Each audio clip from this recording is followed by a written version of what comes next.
Okay kelas, so hari ni kita nak sambung kita punya lesson. Before kita sambung sedikit, saya akan buat summary tentang apa yang saya dah share dalam video recording.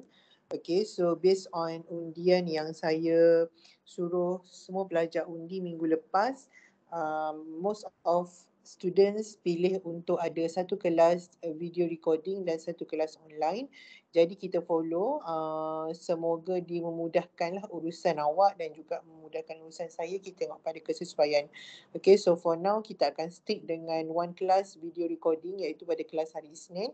Dan pada kelas hari Rabu kita akan buat online class macam sekarang lah.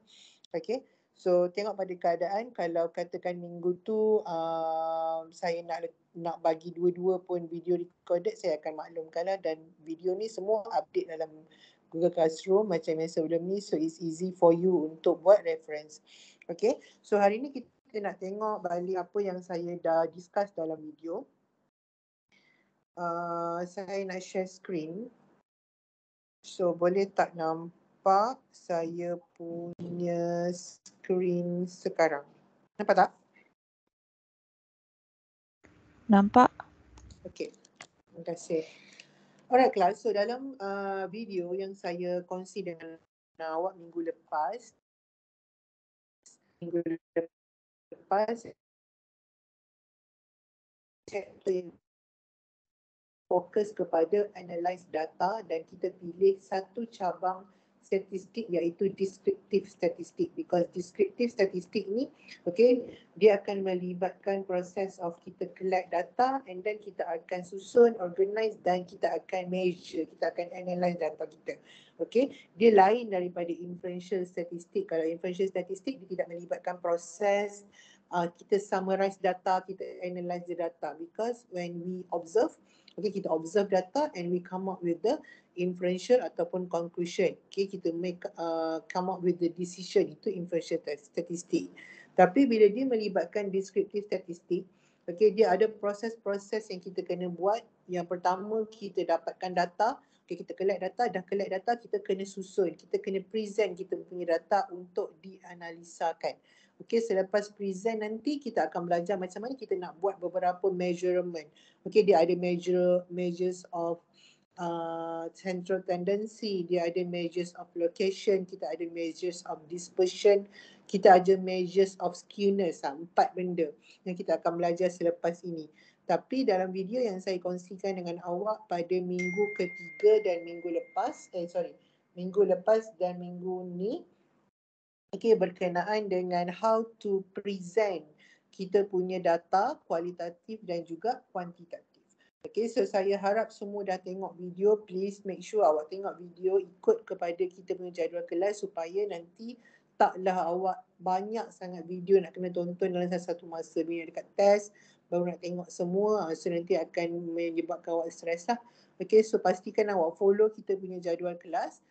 So kita dah tengok macam mana kita nak present data, kualitatif data dan juga kuantitatif data. So saya takkan repeat everything because you boleh tengok dalam video. Saya tunjuk step by step semua dalam video. Cuma kita nak tengok summary lah, apa yang penting, poin-poin yang penting untuk awak tahu how to present our data. So we have two types of data, qualitative data and quantitative data. Di mana yang pertama sekali adalah kualitatif data. Kualitatif data ini dia adalah data yang bukan nombor, non-numeric form. Data-data yang dia adalah bukan dalam bentuk nombor, contohnya bangsa.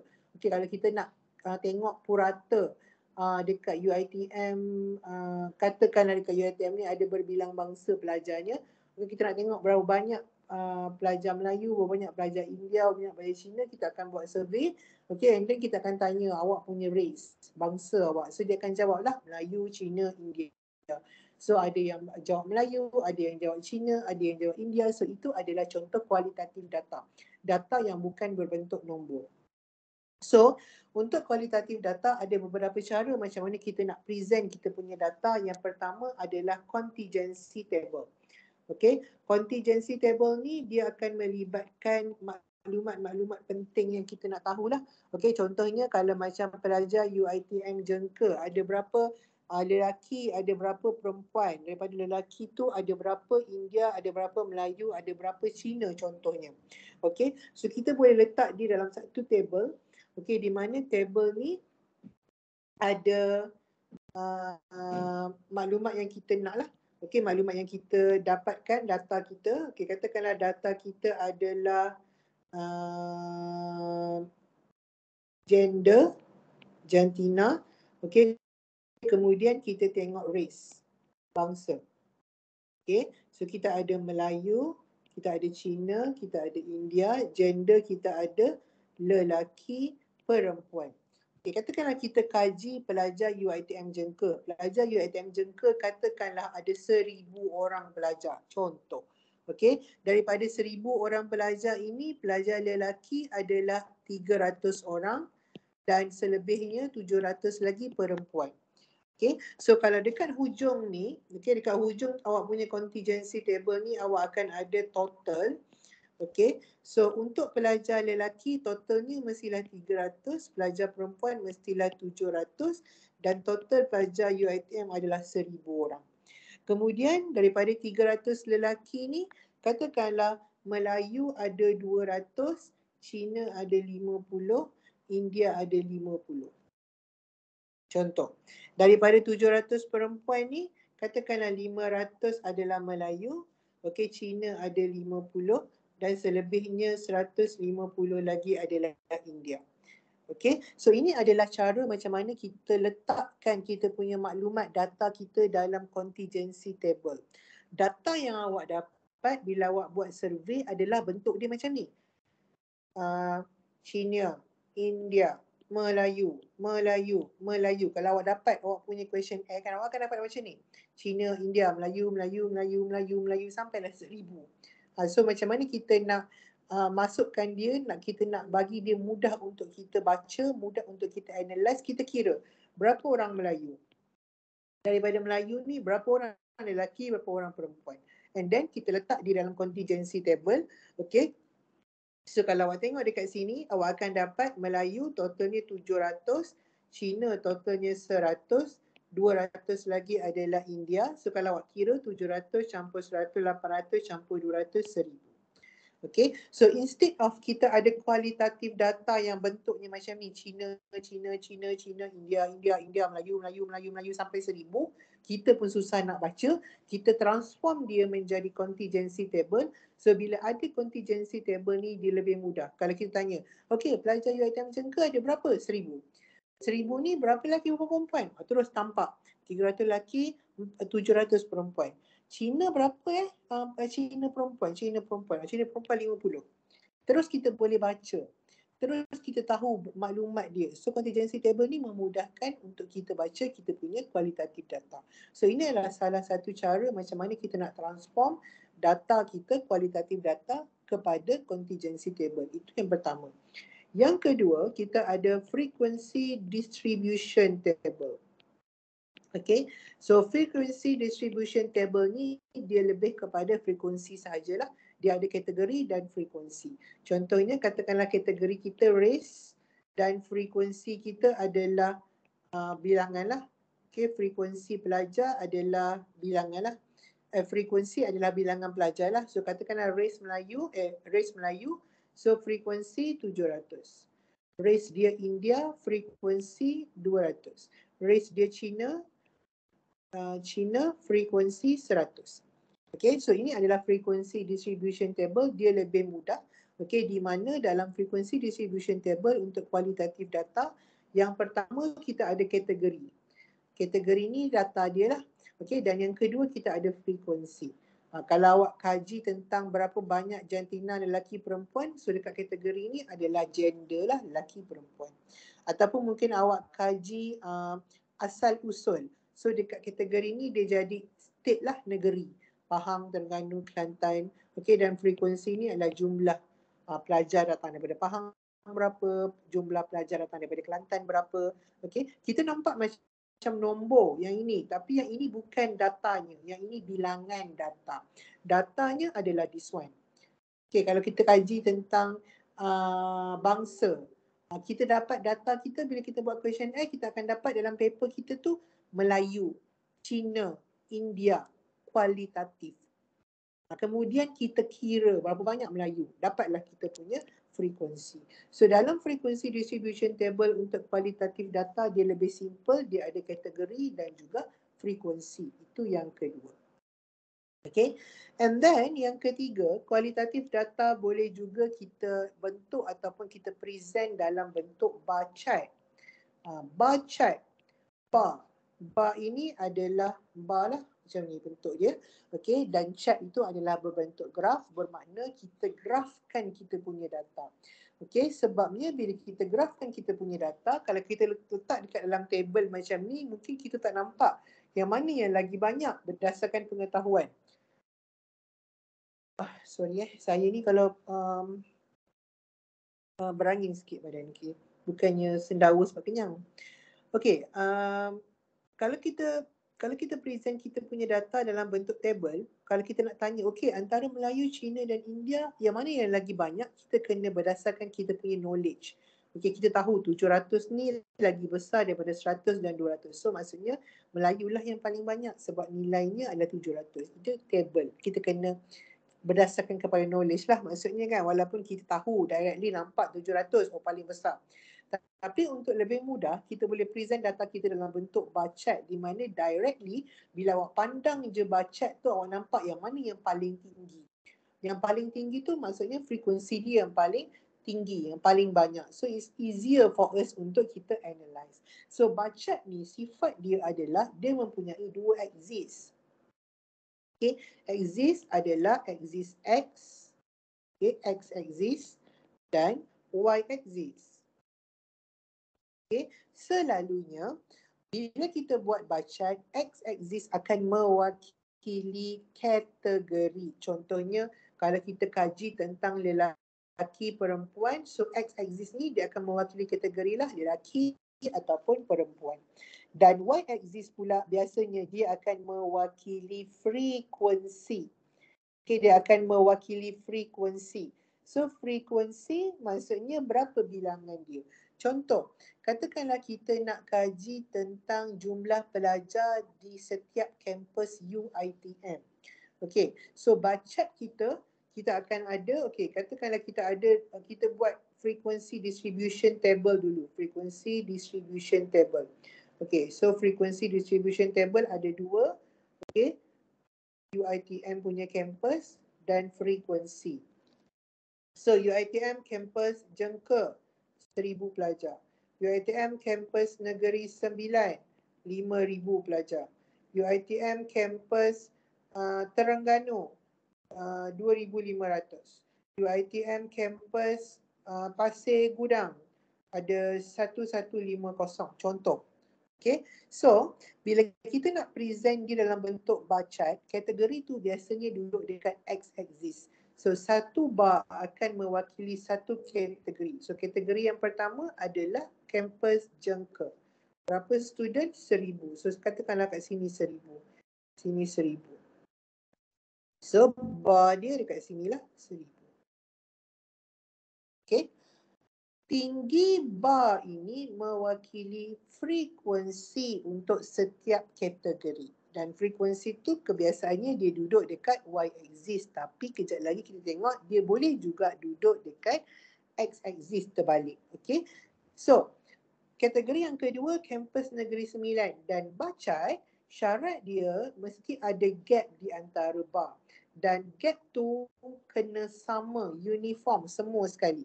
Okay, so katakanlah kategori kedua ni kategori Negeri Sembilan. So Negeri Sembilan ada 5,000, 5,000 katakanlah dekat sini.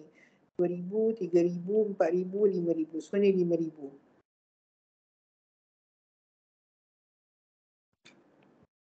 Okay, so kita pun buatlah bar kita sampai dah 5,000 mewakili frekuensi. Okay, dan syarat yang kedua untuk bar chart, saiz bar ni mesti sama. Saiz dia mesti sama, tak boleh kejap kecil, kejap besar. Macam ni besar yang pertama, tiba-tiba yang kedua ni awak nak buat kecil sikit lah, nak jimat ruang. Buat kecil. Boleh. Tak boleh macam ni. Okay, so baca syarat dia yang pertama, gap di antara bar ni kena sama, semua kat sini gap kena sama, kat sini pun gap kena sama. Okay, dan saiz bar pun kena sama, tak boleh berbeza. So kalau saiz bar tu awak ukur dengan pembaris 1 cm, 1 cm lah semua bar awak. Okay, itu syarat baca.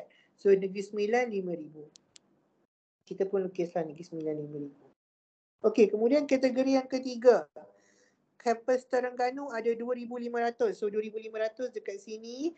Ingat gap kena sama besar, bar pun kena sama besar. So 2,500 dekat sini. Kita pun buatlah bar. Okay, so ini adalah kampus Terengganu. Saya tak samalah sebab saya guna freehand. Okay, lepas tu yang keempat, kampus Pasir Gudang ada 1150. 1150 katakan ada kat sini. 1150. So kita pun lukislah bar 1150 kat sini. Okay, ini kampus Pasir Gudang. Okay, so ini adalah contoh bar chart. Bila kita tengok bar chart directly, kita terus nampak, oh, Negeri Sembilan yang paling banyak student. Lepas tu Kuala Terengganu, lepas tu kampus Pasir Gudang, kampus Jengka paling sikit. Terus nampak. Melalui pandangan, terus nampak. So inilah dia fungsinya kita present kita punya data melalui chart ataupun jadual. Kalau jadual tadi pun kita boleh nampak, tapi kita kena tengok betul-betul. Ni 5,000 paling banyak, ada tak lagi yang lagi tinggi dari 5,000? Kita kena tengok betul-betul. Tapi bila kita transform dia kepada bar chart, directly kita akan nampak yang mana satu yang lebih tinggi, yang mana satu yang lebih rendah. Okay, before that, saya terlupa. Bar chart ini ada 4 jenis bar chart. Yang saya buat ini kita panggil yang pertama iaitu simple bar chart. Okay, simple bar chart. Yang kedua, kita ada multiple ataupun compound bar chart.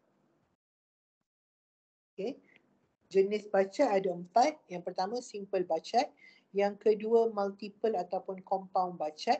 So kalau simple bar chart ni biasanya setiap kategori tu dia ada satu sahaja bar. Maksudnya dia ada satu sahaja benda kategori yang kita study. Okey, tapi kalau multiple, satu kategori dia boleh ada lebih daripada satu bar. Contoh, awak study tentang berapa jumlah pelajar dekat kampus Jengka, lepas tu awak asingkan berapa pelajar lelaki, berapa pelajar perempuan. Okey, kita buat another table. Okey, so kita ada kampus Jengka, kita punya frequency distribution. Okey, untuk kampus Jengka kita asing pula lelaki berapa, perempuan berapa. So kita padam yang ni. Okey, kita padam yang ni. So katakanlah lelaki, perempuan. So kampus Jengka tadi ada 1,000, katakanlah 300 lelaki, 700 perempuan. Okey.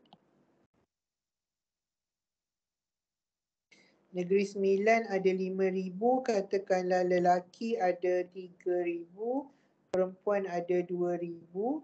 Kuala Terengganu lelaki ada 500, perempuan ada 2,000. Pasir Gudang lelaki ada 750, perempuan ada 400, contoh. Okay, so kita boleh letakkan kita punya maklumat ni dalam bar chart, tetapi sekarang setiap kategori, ini kategori kita, okey, dia ada 2 bar mewakili lelaki dan perempuan. So apa yang kita akan ada adalah graf yang sama. Okey, x-axis ni mewakili kategori, okey, dan y-axis ini mewakili frekuensi. Okey, mewakili frekuensi. X-axis ni awak boleh tulis kategori dia adalah UiTM campus. Kategori dia adalah UiTM campus. So kita ada kampus yang pertama, kampus Jengka. Kampus Jengka ada 300 lelaki, katakanlah 300 kat sini. So 300 lelaki. Okey, lepas tu kita guna color lain. 700 perempuan. So 700 katakanlah dekat sini. So kita ada 2 bar. Okay, ini adalah untuk kampus Jengka kategori pertama. And then kita buat kategori kedua. Kategori kedua adalah kampus Negeri Sembilan. Dia ada 3,000 lelaki. So katakanlah 3,000 tu dekat atas ni 3,000 lelaki. Okay. Lepas tu dia ada 2,000 perempuan. So 2,000 perempuan. So 2,000 perempuan. Katakanlah dekat sini 2,000 perempuan. Okay. So ini adalah untuk kategori kedua iaitu kampus Negeri Sembilan. Bila kita ada multiple ataupun compound bacat, awak kena ingat yang di antara dua bar under kategori yang sama tiada jarak. Okay. Kategori sama tapi dia ada dua bar. Ni bar lelaki, ini bar perempuan. Ini bar lelaki, ini bar perempuan. Di antara dua bar di bawah satu kategori yang sama tiada jarak. Tetapi di antara bar di bawah kategori yang berbeza kena ada jarak. Itu pertama. Yang kedua, bar itu mestilah mengikut susunan. Kalau awak kata dekat sini lelaki, untuk kategori kedua pun dia kena mula dengan lelaki. Jangan pula awak tukar. Mula-mula awak buat lelaki perempuan. Sekarang kategori kedua awak buat perempuan lelaki. Tak boleh. Kalau awak buat dekat belah kiri ni belah kiri lelaki, belah kanan perempuan, untuk kategori kedua pun belah kiri lelaki, belah kanan perempuan. Untuk kategori yang ketiga, kampus Terengganu pun belah kiri lelaki 500, belah kanan perempuan ada 2,000.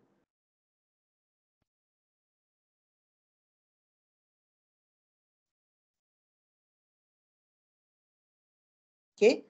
So sama juga untuk next kategori. So ini kita panggil sebagai multiple ataupun compound bacat. Di mana di bawah setiap kategori kita ada lebih daripada satu bar. Tapi masih kena ingat yang setiap bar kena sama lebar dia dan jarak pun kena sama. Okay, jarak gap di antara kategori pun kena sama. Ada soalan tak setakat ni untuk simple bacat dan juga multiple atau compound bacat? Okay semua?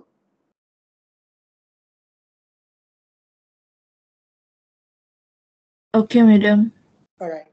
So next, bacat yang ketiga adalah komponen bacat.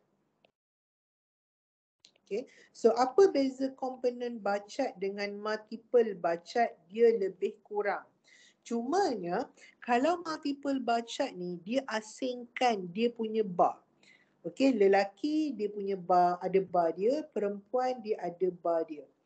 Kalau komponen bacat dia letak di bawah satu bar yang sama. Okey, dia letak di bawah satu bar yang sama. Maksudnya setiap kategori akan ada satu sahaja bar.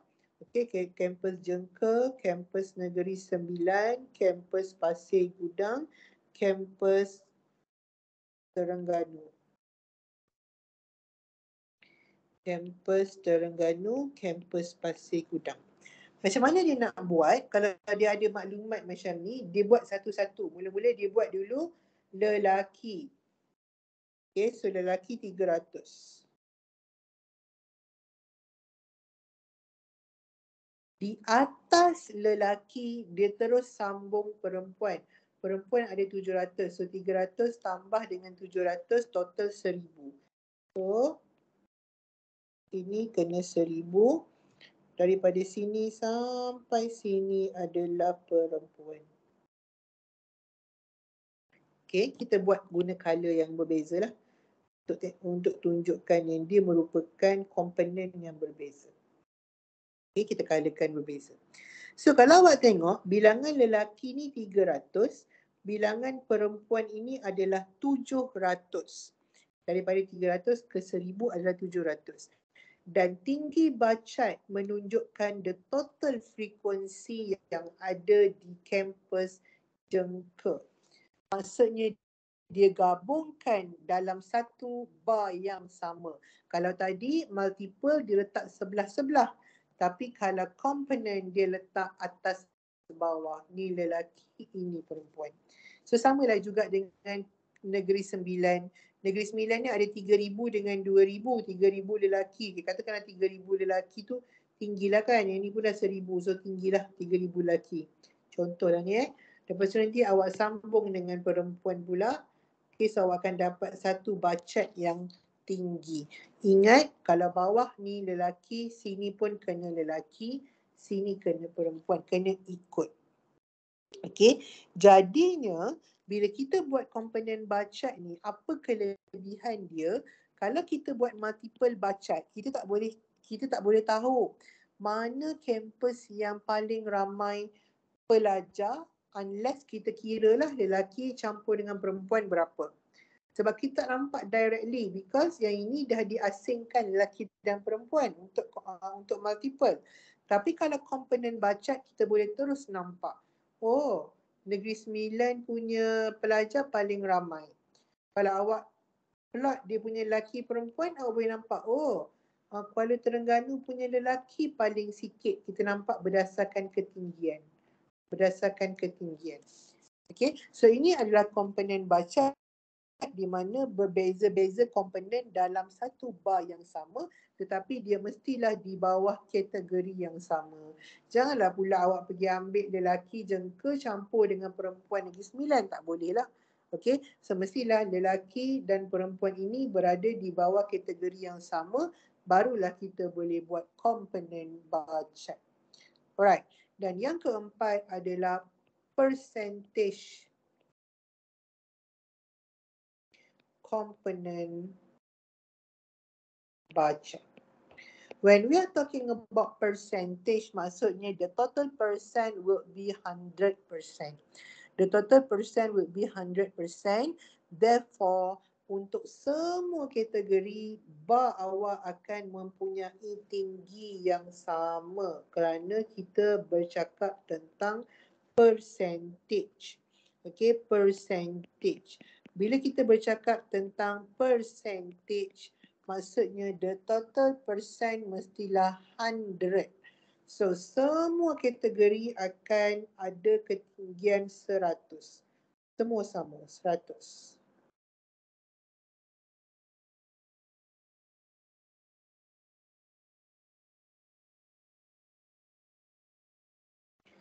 Tinggi mesti 100 untuk percentage komponen bacat.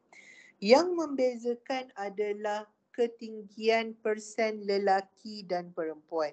Ingat, when we are talking about percentage means kita kena carilah berapa persen. Macam mana nak cari berapa persen? Okay, berapa frekuensi yang awak ada bahagi dengan total frekuensi darab dengan 100. Contoh, untuk kampus jengka, kita ada 300 lelaki. Okey, lelaki ada 300, perempuan ada 700. Okey, total kita adalah 1000. So, macam mana kita nak cari persen lelaki? Ambil bilangan lelaki 300 bahagi dengan total. Total 1000 darab dengan 100. Okay, so 300 awak darab dengan 100, awak bahagi dengan 1000, awak akan dapat 30%. Maksudnya lelaki ada 30% dan kalau awak nak kira perempuan, bilangan perempuan 700 bahagi dengan total pelajar 1000 darab dengan 100, awak dapat 70%. So, apa yang awak kena buat untuk percentage komponen bacat? 30%, katakan ada kat sini 30%. Ini adalah lelaki dan selebihnya adalah perempuan. Okay, same goes to kampus Negeri Sembilan. Kampus Negeri Sembilan ada 3,000 lelaki, ada 2,000 perempuan. Okay, so lelaki ada 3,000, perempuan ada 2,000, total adalah 5,000. Okey, kalau kita nak cari percentage lelaki, ambil jumlah lelaki 3,000 bahagi dengan total 5,000, maafkan mak tulisan saya, darabkan dengan 100. Okey, so awak akan dapat berapa? Cuba kirakan untuk saya, 3,000 darab 100 bahagi 5,000 berapa?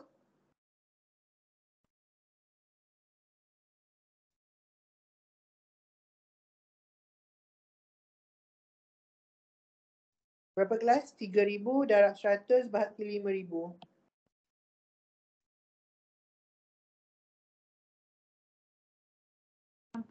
60 madam.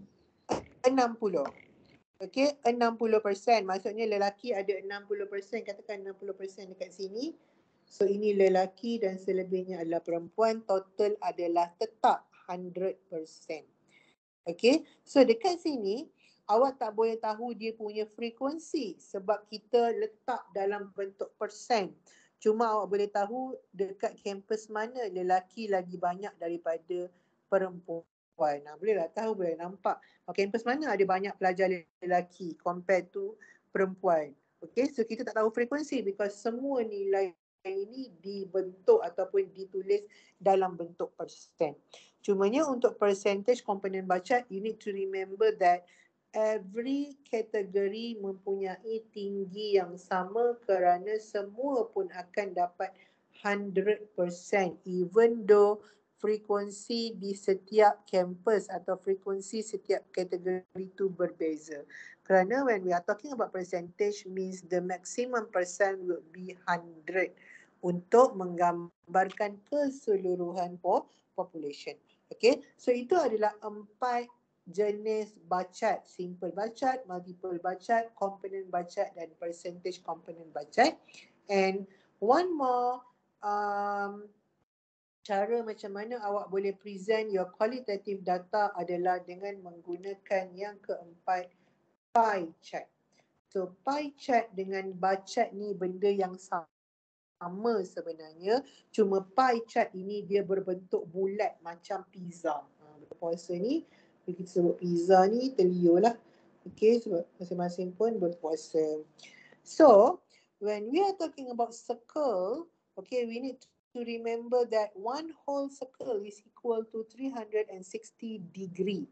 So, kita kena tukarkan, not use percentage, not use frequency, but we need to change the frequency kepada degree.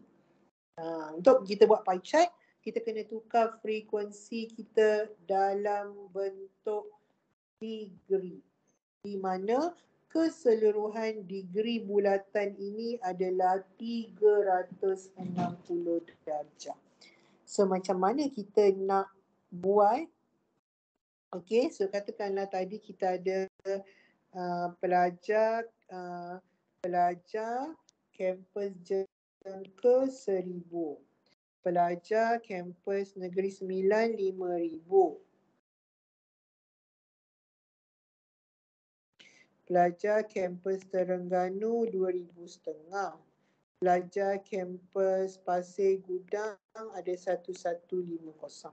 Macam mana kita nak bentukkan pie? Yang pertama awak kena tahu total dulu. Total semua pelajar. Okay, sebabnya satu bulatan ni mewakili semua.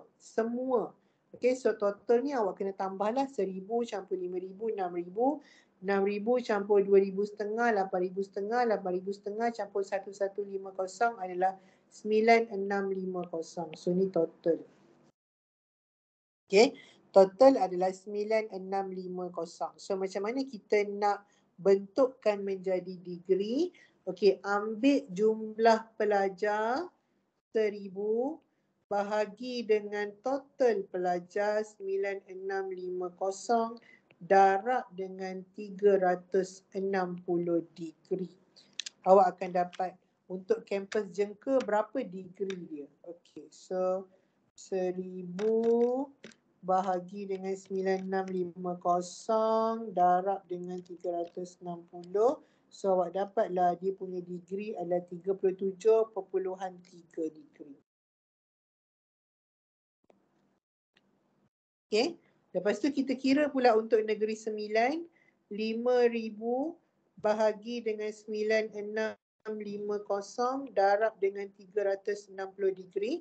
Okay, so 5,000 bahagi 9,650 darab dengan 360, awak akan dapat 186.53 degree. 186.53 degree.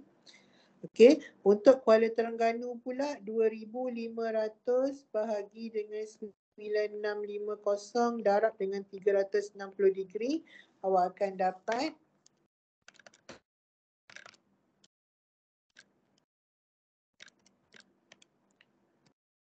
93.26 degree. 93.26 degree. Dan yang last kali kampus Pasir Gudang 1150 bahagi 9650 darab 360 degree.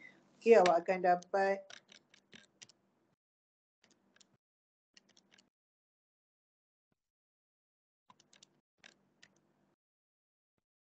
42.9 degree. Okay. Cuba awak totalkan semua degree ni. Okay. 37.3 tambah 186.53 tambah 93.26 tambah 42.9, awak akan dapat 360 degree. Satu bulatan. Okay, so bila kita dah dapat degree, barulah kita boleh buat dia punya senggat dia. Okay, so 37.3, katakanlah 37.3 tu banyak ni je. Okay, so ini yang mewakili kampus Jengker. And then yang kedua terbanyak adalah, yang kedua tersikit adalah kampus Pasir Gudang 42.9. So Pasir Gudang besar sikit, 42.9. So ni kampus Pasir Gudang. And then kita ada kampus Terengganu 93.26. So 93.26 katakanlah besar ni. So ni kampus Terengganu dan selebihnya ini adalah kampus Negeri Sembilan. Okay, so boleh tandalah degree dekat sini adalah 37.3 degree. Yang ini berapa degree dia, yang ini berapa degree dia, yang ini berapa degree dia. So ini adalah cara macam mana kita nak buat pie chart. Dan daripada pie chart awak boleh directly nampak, oh Negeri Sembilan paling ramai student. Tapi kita tak tahu berapa frekuensi dia kerana kita letakkan frekuensi tu dalam bentuk degree. Okay, so pie chart frekuensi dia mesti dalam bentuk degree. Oh, yang kedua terbanyak pada Terengganu.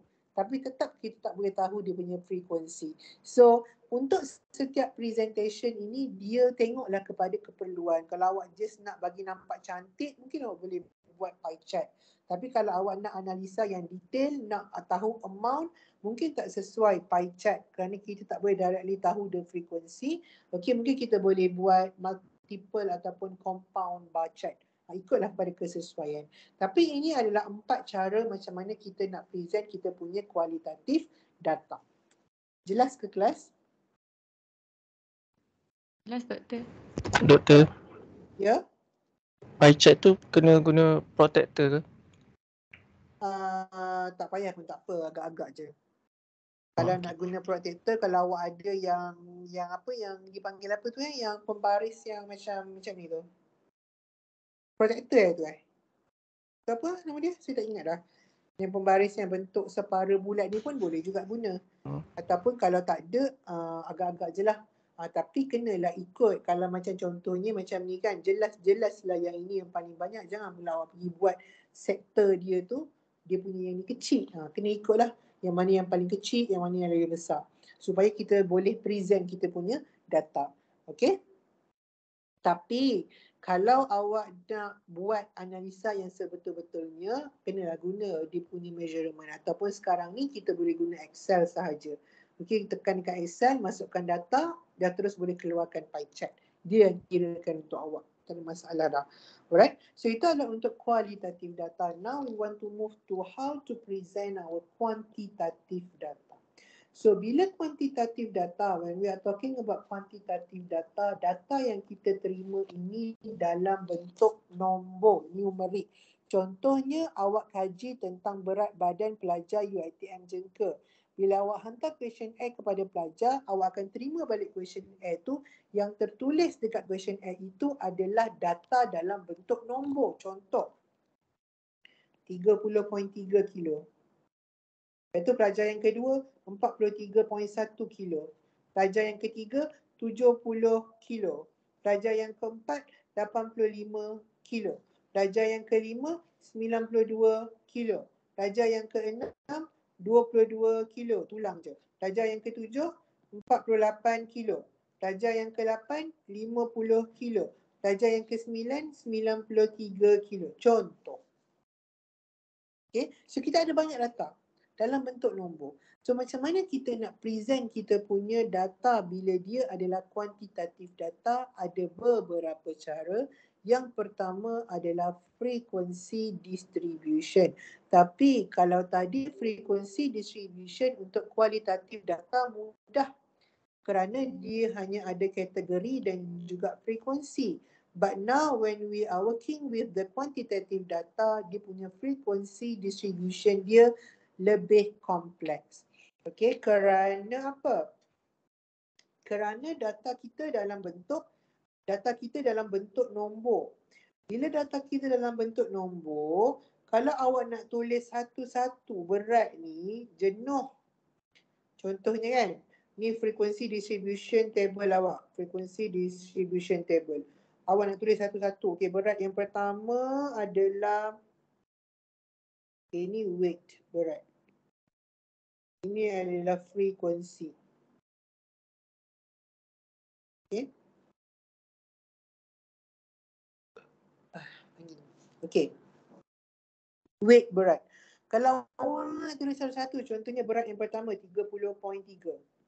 Awak pun buatlah. Frekuensinya ada seorang je yang 30.3. Lepas tu berat yang kedua 43.1. Jenuh kalau ada 100 berat. Belum tentu lagi 100 tu ada yang sama. Tentang 100 tu berbeza-beza. Takkan kita nak buat 100 line. Takkan kita nak buat 100 data nak senaraikan. Okay. So cara dia adalah kita letakkan interval. Kita panggil dia kelas interval. Contoh, macam mana awak nak tentukan kelas interval? Yang pertama, awak tengok awak punya data yang paling kecil dan data yang paling besar. Okay, nak tentukan kelas interval, cara dia. Okay, so ada dalam video saya ditunjuk cara dia. Kita ambil data yang paling kecil, kita ambil data yang paling besar, bahagi dengan berapa jumlah kelas yang awak nak. Okay, maksudnya data-data kita ni kita akan letak dia dalam kelas. Dalam kelas maksudnya range. Contoh, katakanlah saya nak kelas saya tu saiz dia 5. Okay, so saya start dengan data yang paling kecil, 22 sampai 26.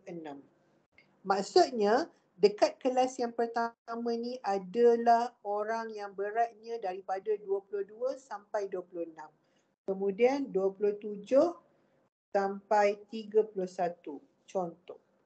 Kemudian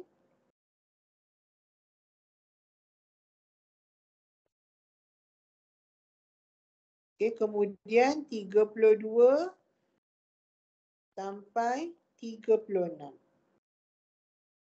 Okey. Kemudian 37 sampai 41. Okey. Kemudian 42 sampai 46, 47 sampai 51, 52 sampai 56, 57 sampai 61. Contoh. So awak ada beberapa kelas. Okay, awak ada beberapa kelas. Okay, awak kumpulkan. Maksudnya siapa yang berat di antara dalam range kelas ni kita kira frekuensi dia. Ni contoh Ni contoh. Boleh je nak buat lagi besar daripada ni, terpulang kepada awak. Kelas interval ni kita panggil dia adalah kelas interval di mana dia mewakili saiz sesuatu kelas. So macam mana kita nak isi frekuensi? Awak tengoklah dekat pelajar ni ada tak berapa orang yang beratnya antara 22 sampai 26? Ada seorang je. Satulah frekuensi. Ada tak yang berat di antara 27 sampai 31? Ada seorang juga. Itu frekuensi 1. Berat di antara 32 sampai 36? Tak ada, kosong. Berat antara 37 sampai 41? Tak ada, kosong. Berat antara 42 sampai 46? Ada seorang. Berat antara 47 sampai 51? Ada 2 orang. Berat antara 52 sampai 56, kosong. Berat antara 57 sampai 61, kosong. Ini adalah dua benda pertama yang awak boleh isi dalam frequency distribution table when we are talking about quantitative data. Di mana awak kena tentukan yang ini kita panggil dia sebagai class interval. Dan ini kita panggil dia sebagai frekuensi untuk setiap kelas. So dia lebih mudah. Okay, instead of kita nak senaraikan satu-satu, kita senaraikan macam ni lebih mudah untuk kita baca. Dan untuk kuantitatif data, selain daripada kelas interval dan frekuensi, kita ada kelas boundary. Okay, so apa dia kelas boundary? Yang ini ada saya tunjuk dekat dalam video. Kelas boundary adalah midpoint untuk upper limit sesuatu kelas dengan lower limit of the next class. Okay, titik tengah di antara lower limit dan upper limit next class. Apa dia lower limit, apa dia upper limit? Okay, awak ada kelas interval. Ini adalah awak punya kelas interval. Yang rendah ini, yang duduk di bawah, untuk setiap kelas kita panggil dia sebagai lower limit, limit terendah. Dan nilai paling besar untuk setiap kelas kita panggil dia sebagai upper limit, limit di atas. Limit tertinggi, ini upper limit. Macam mana kita nak tentukan kelas boundary? Okay, kelas boundary dia adalah 0.5 before lower limit dan 0.5 after upper limit. Dengar saya cakap jelas-jelas. Kelas boundary adalah 0.5 before lower limit. Before ni tolak lah. Okay. 0.5 after upper limit. So kalau awak punya lower limit 22, 0.5 before 22 adalah 21.5. 0.5 after 26 adalah 26.5. Ini adalah class boundary. Okay, 0.5 before 27 berapa? 0.5 before 27 berapa? 26.5. 26.5. 0.5 after 31 berapa? 31.5. 31.5. 0.5 before 32, 31.5. 0.5 after 36 is 36.5. This is how you tentukan class boundary. Kena ingat class boundary dengan class limit berbeza. Kalau kelas, macam mana awak nak kenal kelas boundary, kelas limit? Kalau kelas limit, dia tak sama. Sini 26, sini akan start dengan the next number, 27. Sini 31, sini akan start dengan the next number, 32. Itu limit. Tapi kalau boundaries, upper boundary sama dengan the next lower boundary.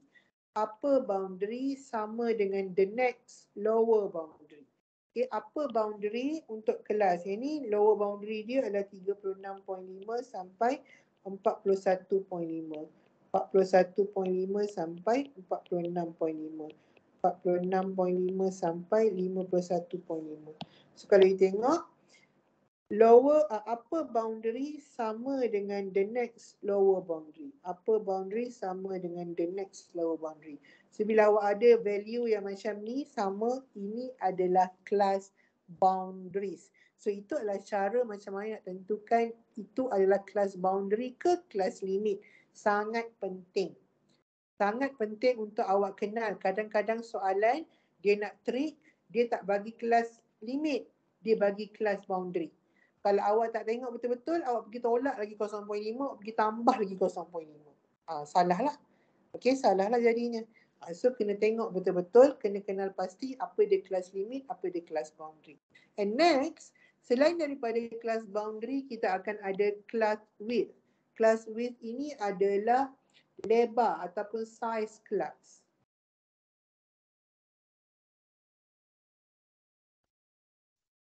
Okay. Class width ni adalah lebar ataupun size kelas. Macam mana kita nak tahu class width, size kelas adalah sama ada dia dua cara. Sama ada lower limit yang kedua tolak lower limit yang pertama. 27 tolak 22 awak dapat 5. Sama je. 32 tolak 27 awak dapat 5. 37 tolak 32 awak dapat 5. Itu cara dia. Satu. Cara yang kedua, boleh ambil upper limit tolak upper limit. 31 tolak 26, 5. 36 tolak 31, 5. 41 tolak 36, 5. Maksudnya dia punya size kelas dia 5. Ataupun cara yang ketiga untuk tentukan size kelas, upper boundary minus lower boundary. 26.5 tolak 21.5, you get 5. 31.5 minus 26.5.5. 36.5 minus 31.5.5. Dan class width ini usually sama untuk semua kelas. Ada tiga cara macam mana tentukan lebar kelas, class width ataupun class size. Okay, sama ada lower limit minus lower limit ataupun upper limit minus upper limit ataupun upper boundary minus lower boundary. Tiga cara macam mana tentukan class width. Okay, and then ada lagi satu maklumat yang penting juga untuk awak tahu adalah class midpoint. Class midpoint ataupun titik tengah. So macam mana kita nak tahu class midpoint? Ada dua formula. Okay, sama ada awak ambil upper limit tambah lower limit bahagi 2. 26 tambah 22 bahagi 2. Awak dapat berapa?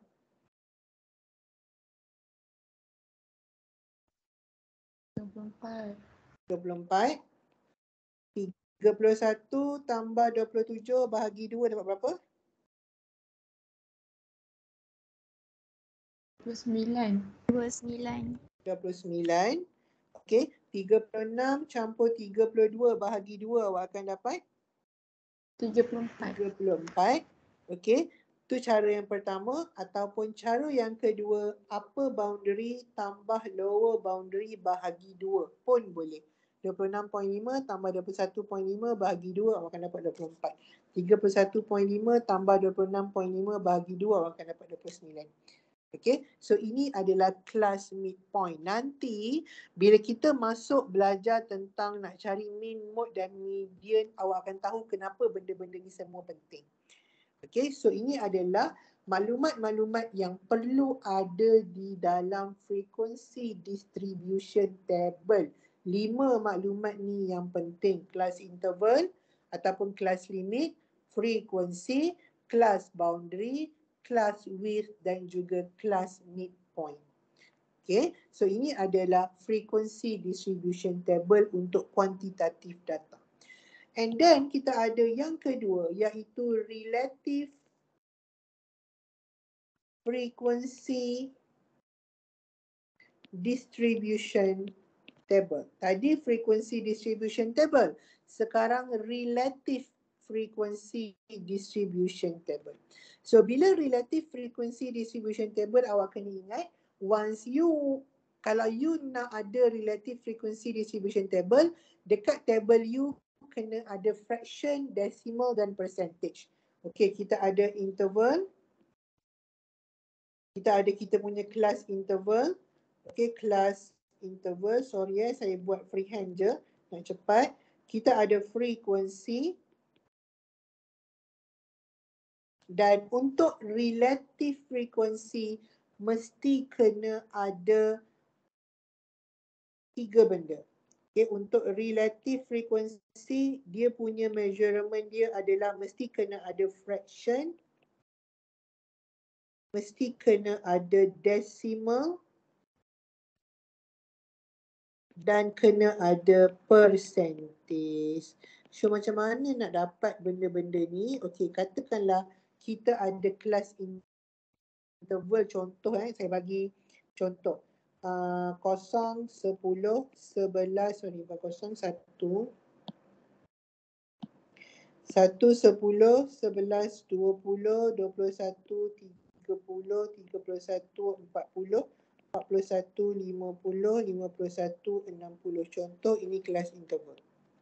Okay. Frekuensi katakanlah 3, 2, 4, 7, 2, 3. Contoh. Okay. So kalau awak tengok dekat sini, total frekuensi awak 3 campur 2, 5, 5 campur 4, 9. 9 campur dengan, nak senang, sini saya tukar jadi 1. Okay, 9 campur dengan 7, 16. 16 campur 1, 17. 17 campur 3, total kita 20 frekuensi. Macam mana kita nak dapat fraction? Fraction adalah frekuensi perkan dengan total. So dekat sini you have 3/20.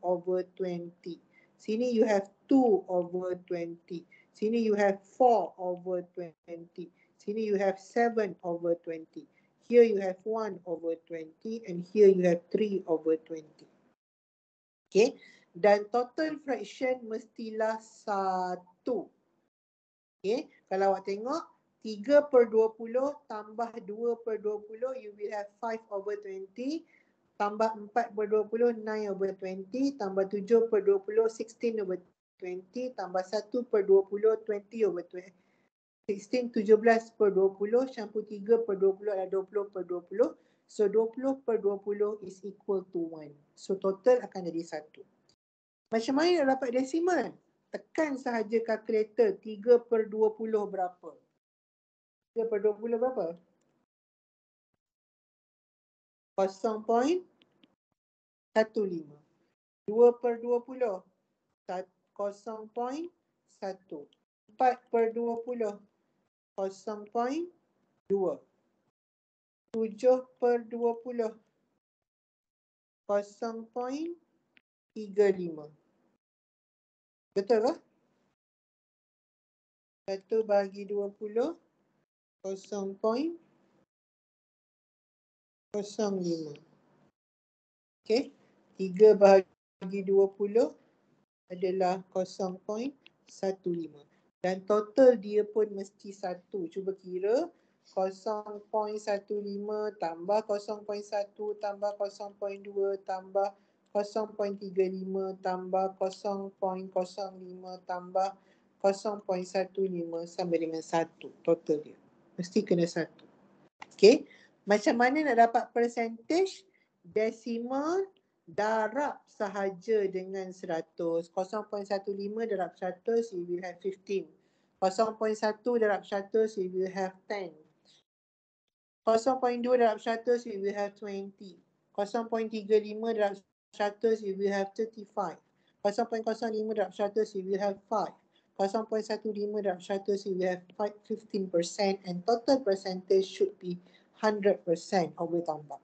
So ini adalah relative frequency distribution table, di mana instead of you have only the class interval dan frequency, you kena ada 3 maklumat ni, fraction, decimal dan juga percentage.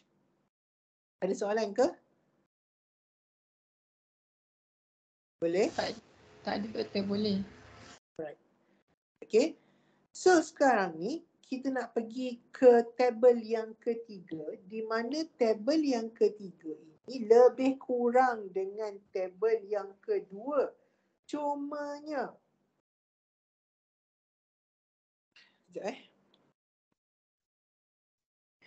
Cumanya adalah dia merupakan cumulative frequency distribution.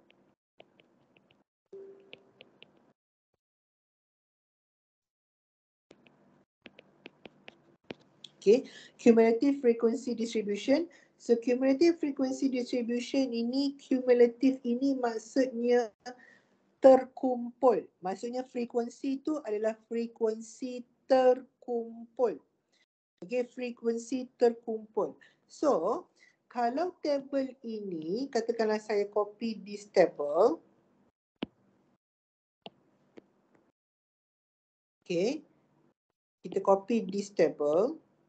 Kita nak guna maklumat yang sama tapi kita tak nak yang this one.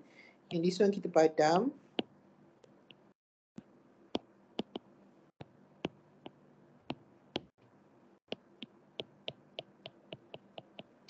Okay, apa yang patut ada dekat cumulative frequency distribution adalah yang pertama class interval, yang kedua frequency, yang ketiga upper boundary.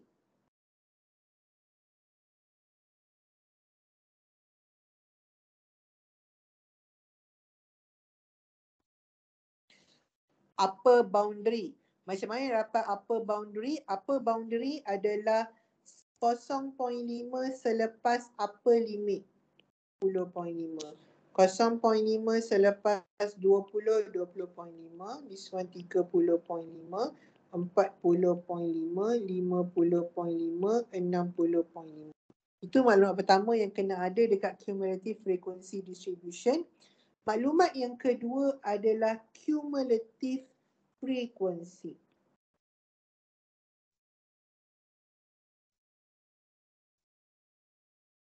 Okay, dan untuk cumulative frequency distribution, awak kena ada satu kelas di atas. Okay, maksudnya kita kena buat satu extra kelas. Ke atas ni kena ada satu kelas ekstra. Macam mana kita nak tambah? Sekejap saya buat bagi senang. Okay, kita turunkan dia ke bawah sikit. Turunkan dia ke bawah sikit. Okay, so dia kena ada satu kelas ekstra dekat atas. Okay, ini kita turunkan dia ke bawah. Ini pun kita turunkan dia ke bawah. Dia kena ada satu kelas ekstra. Okay, dia kena ada satu kelas ekstra. Dekat atas ni awak kena letak satu kelas ekstra. Okay, doktor, yang ni dia start daripada 1 sampai 10. Habis tu yang kelas atas ni kita nak letak apa? Letak kosong. Sebab dia tak payah negative value. Okay, letak kosong. Kalau dia dah start dengan 1, awak letak kosong. Frekuensi dia berapa, doktor? Tak ada kan? Letak kosong. Upper boundary dia apa? Kosong. Okay, so kenapa kita nakkan dia sebagai kosong? Sebab kita nak tengok apa yang dimaksudkan dengan cumulative frequency. So dekat sini kosong. Okay, dia bermula dengan kosong. So untuk kelas yang kedua, macam mana kita nak kira cumulative frequency? Frekuensi sebelum tambah dengan frekuensi kelas. So dekat sini 3. Next cumulative frequency, awak ambil cumulative frequency tambah dengan frekuensi kelas semasa 5. 5 campur dengan 4, 9. 9 campur dengan 7, 16. 16 campur dengan 1, 17. 17 campur dengan 3, 20. Ini yang kita panggil sebagai cumulative frequency, di mana frekuensi yang terakhir ini adalah total number of frequency yang awak ada ni. Sebab tu dia panggil frekuensi terkumpul. Okay, kalau saya kata dekat awak, berapa orang pelajar yang dapat kurang daripada 20.5 markah? Berapa pelajar yang dapat kurang daripada 20.5 markah? Okey, 20.5 markah adalah yang ini. Kalau saya kata berapa orang pelajar dapat markah kurang daripada 20.5, awak kena tambah, betul tak? 2 campur dengan 3, awak kata okey 5 orang. Tapi bila kita ada cumulative frequency, kalau saya kata berapa orang dapat bawah 20.5, awak terus tengok dekat sini. 5 orang bawah 20.5. Berapa orang dapat bawah 40.5, terus tengok dekat sini. Bawah 40.5, 16 orang. Tak perlu awak nak tambah 3 campur 2 campur 4 campur 7. Tak perlu. Sebab kita dah ada frekuensi terkumpul. Itu gunanya cumulative frequency. Faham tak pasal cumulative frequency ni? Faham, doktor? Faham Okay. So, bila dia nak cumulative relative frequency. Dia ada satu lagi kolom yang ini agak keliru. Bila dia nak cumulative relative frequency, maksudnya awak boleh pilih antara 3, sama ada awak nak letak fraction atau awak nak letak decimal atau awak nak letak percentage. Boleh pilih di antara 3, tak perlu letak 3-3. Katakan awak pilih awak nak letak percentage. Okay, so yang pertama ni kosong. Yang kedua ini adalah kosong tambah dengan 15. Dia jadi 15 kat sini. 15 kat sini. 15 campur 10. Ini 25. 25 campur 20. Ini 45. 45 campur 35. Ini 80. 80 campur 5. 85. 85 campur 15.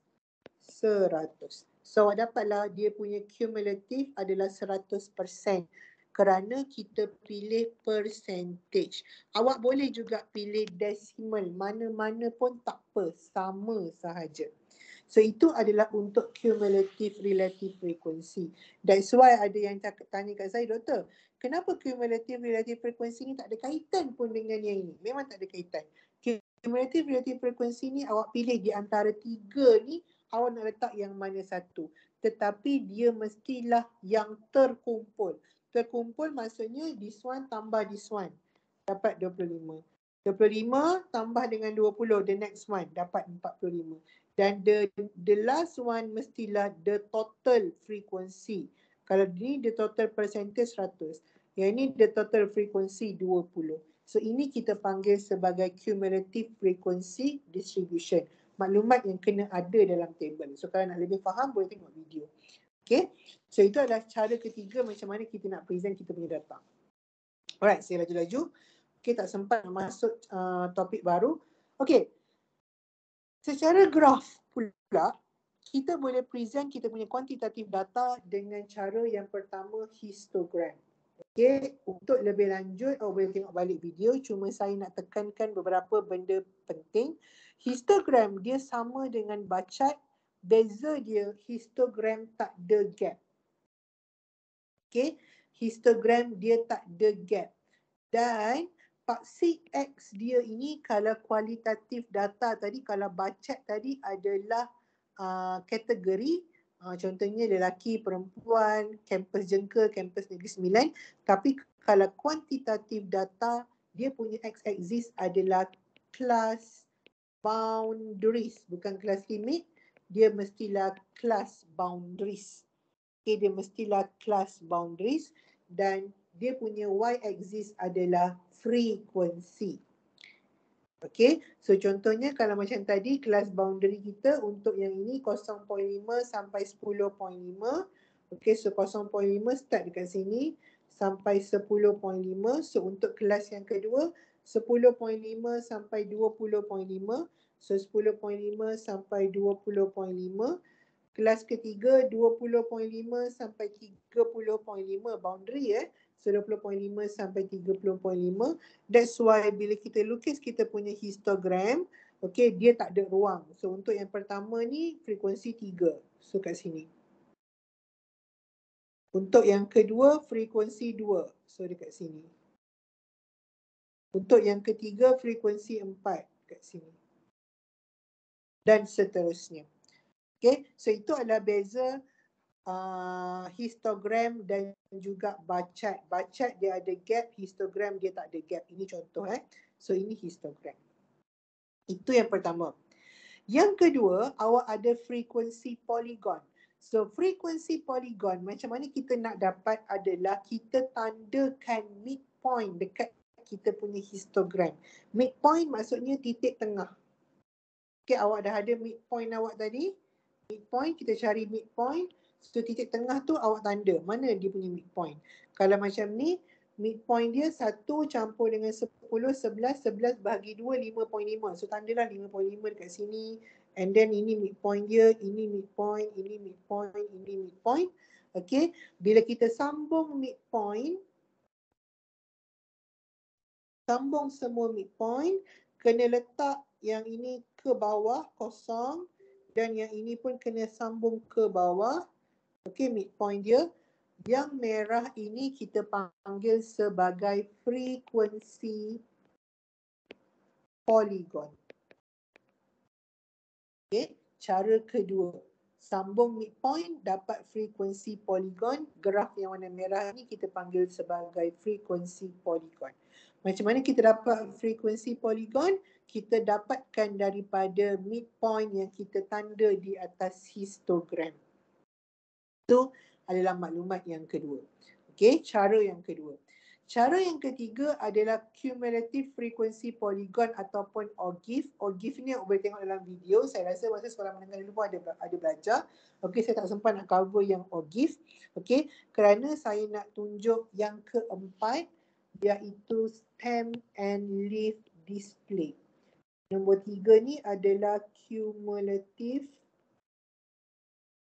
frequency polygon, ataupun nama lain dia adalah OGIF. OGIF ni yang nanti graf tu bentuk macam gitu, yang kita guna flexible curve tu. Kalau dalam zaman sekolah dulu kita ada pembaris warna biru yang boleh kita lentur-lenturkan. Okay, so kita panggil dia sebagai OGIF. Okay, so tengok dekat dalam video macam mana cara nak lukis OGIF. OGIF ni dia menggunakan class boundary dan cumulative frequency. Paksi X adalah class boundaries.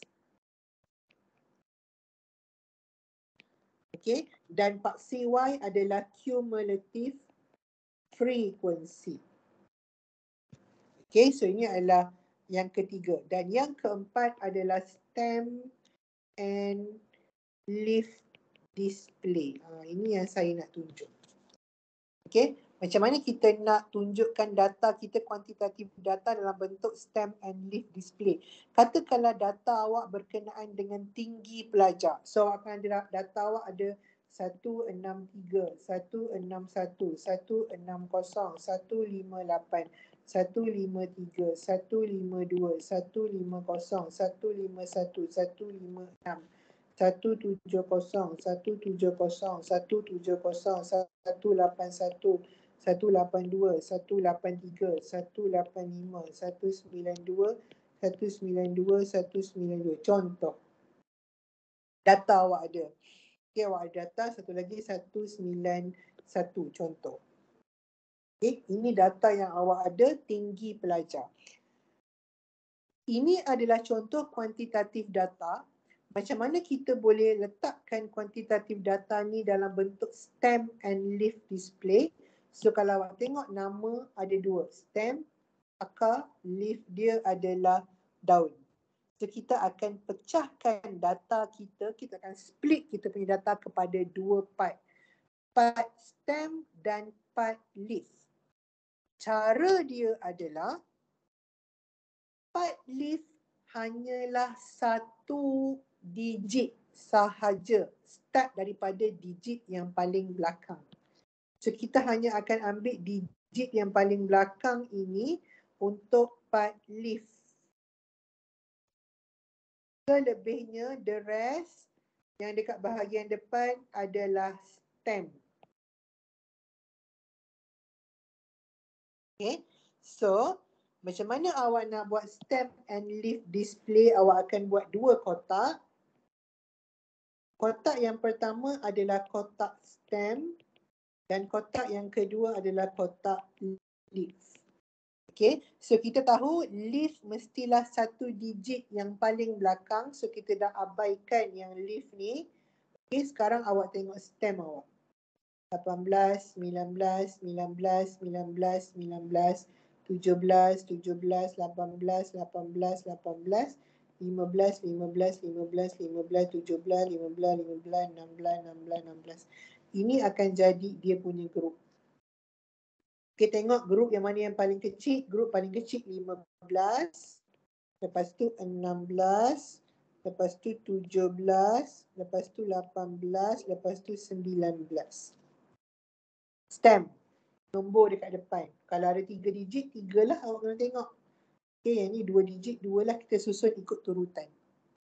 Okay, now bila dah ada stem, baru kita letak dia punya leaf ikut turutan nombor yang dekat belakang, kecil sampai besar, ikut dia punya stem. Mula-mula tengok stem 15 dulu. Stem 15 yang ini. Ada 8, ada 3, ada 2, ada 0, ada 1. Susun ikut turutan, ada 6.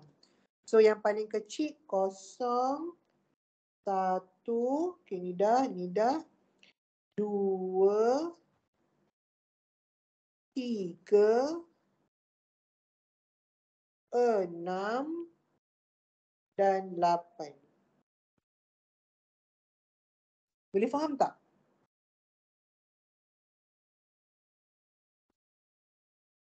Okey ke kelas? Okey, Doktor. Okey, Okey Doktor. Alright. Next kita tengok pula yang stem dia 16. So stem 16 ada 3. Okey. Stem dia 16. So nombor dekat belakang ni leaf dia 3, 1, 0 ikut turutan. 0, 1, 3. Settle yang ini. Kemudian stem 17 pula. Okey, 17 ada 0, ada 0. Ada 2 je, 0, 0. Tu tulislah. 0, 0. Settle. Lepas tu stem 18. Stem 18 ada 1, ada 2, ada 3, ada 5. So 1, 2, 3, 5. Doktor, Ya. 17 tu ada 3 kosong. Ada satu lagi kat sini. Okey, 17 ni ada satu lagi 0, so ada 3. So, okey, terima kasih. And the last one adalah stem 19. So stem 19 ni ada 4, 2 ada 3 dan 1. So 1, 2, 2, 2. So ini adalah stem and leaf display. Sebenarnya dia boleh juga kita lukis sebagai histogram kerana dia punya tinggi ini menunjukkan siapa frekuensi yang paling banyak. Macam ni. Okay. Dia sebenarnya boleh nampak macam bentuk histogram juga sebenarnya. Okay. So ini adalah cara kita present data. Macam mana dalam stem and leaf display, daripada stem and leaf display ni awak nak bentukkan balik raw data, ambil sahaja dia punya stem, tulis dia punya leaf. Data pertama. Data kedua, stem leaf 151. Stem leaf 152. Stem leaf 153 dan seterusnya. Okay, so ini adalah one of the way how to represent kita punya quantitative data. Okay, so kita ada tadi 4 cara table, 3 cara table iaitu frequency distribution table yang pertama untuk kuantitatif, yang kedua relative frequency distribution table, yang ketiga cumulative frequency distribution table. Okay, dan untuk graph ataupun secara grafik kita ada histogram, kita ada cumulative frequency polygon, kita ada frequency polygon yang kita sambung daripada midpoint dekat histogram, and kita ada stem and leaf display untuk kuantitatif data.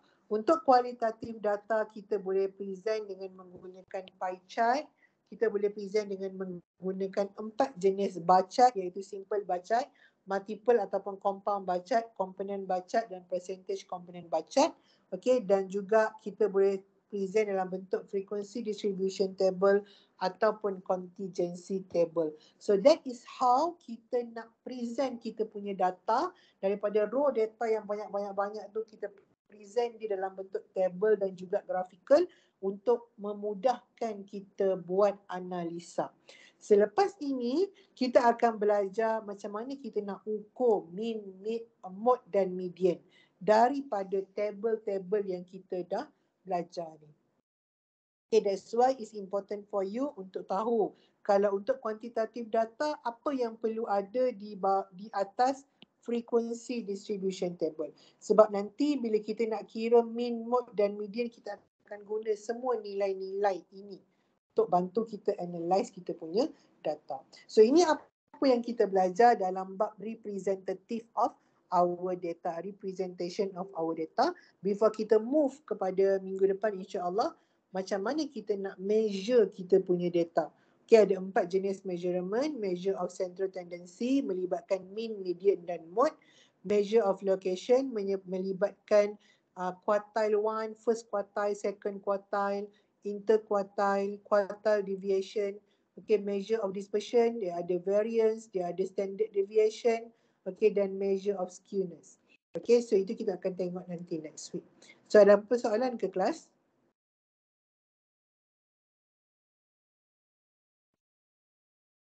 Tak ada, Doktor.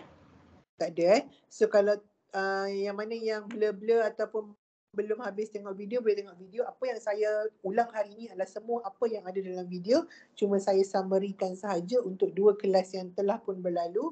Okey, minggu lepas dan kelas yang pertama minggu ni kita tengok video. So ini apa yang terkandung dalam video. Okey, so minggu depan Isnin macam biasa saya akan bagi video dalam Google Classroom untuk measure of untuk semua measurement tu. Okey, so tengoklah keadaan kalau hari Khamis tu pun kita belajar dalam video, mungkin saya akan bagi video juga sebelum kita belajar summary untuk kesemua sekali. Mungkin kita akan buat later lepas raya lah summary tu. Okay, so kalau tak ada apa-apa, itu sahaja kelas untuk hari ini. Okay, pastikan awak tanda attendance dekat YouFuture, jangan lupa, dan jangan lupa untuk tonton semua video, jangan simpan sampai saat-saat akhir. Okay, kalau ada apa-apa masalah yang tak faham, boleh directly tanya saya secara personal dekat Telegram.